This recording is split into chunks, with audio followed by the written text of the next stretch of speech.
آئندہ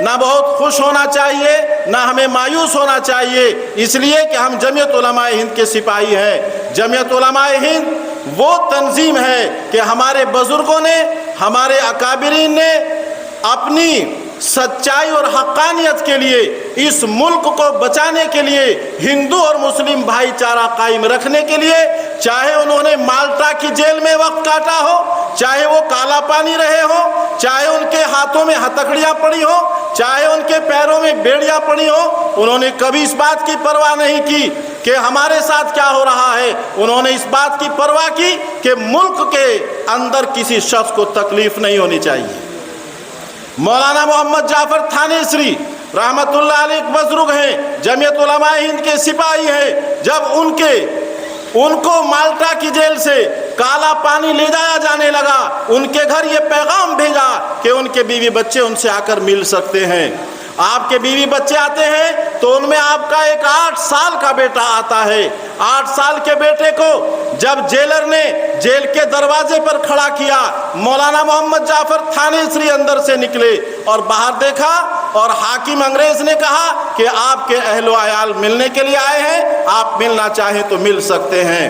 مولانا جعفر تھانیسری جیل کی سلاخوں کے پیچھے تھے۔ آپ کا ایک ہونہار 8 سال کا بچہ سامنے آیا اور اس نے ابو ابو پکارا۔ مولانا نے کہا بیٹا تم کیسے آئے ہو؟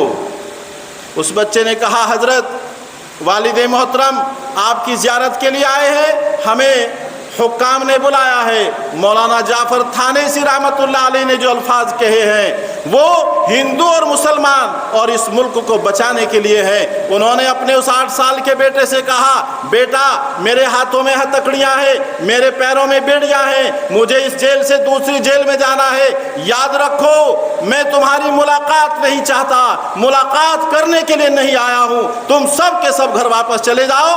اگر میں زندہ رہا اس جیل سے سزا کاٹ کر واپس آ جاؤں گا، اور اگر زندہ نہ رہا تو قیامت میں پل صراط پر تمہاری اور میری ملاقات ہو جائے گی۔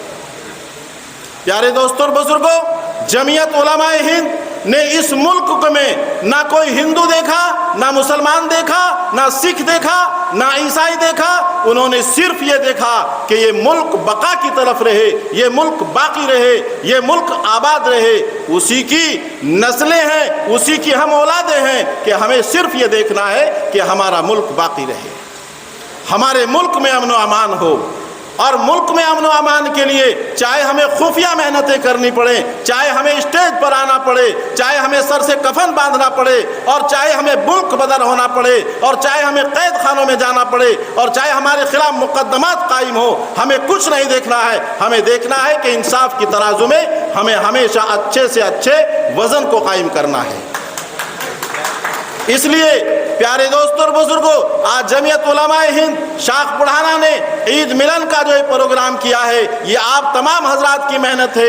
اس اسکول کے روح رواں ڈاکٹر ذاکر رانا صاحب، چودھری کوثر علی صاحب، ان کی محنتیں ہیں۔ انہوں نے اپنے اسکول میں یہ تمام انتظامات ہمارے کہنے سے کیا ہے، اور دن بدن شانہ بشانہ گھنٹے در گھنٹے وہ ہمارے ساتھ کھڑے رہے ہیں۔ اس لیے ہم ان کا بھی شکریہ ادا کرتے ہیں۔ آپ جتنے حضرات آئے ہیں ان کا بھی شکریہ ادا کرتے ہیں۔ جمعیت علماء ہند کے حضرات اور ہمارے سیاسی رہنما جو تشریف لائے ہیں، ہم سب کا شکریہ ادا کرتے ہیں۔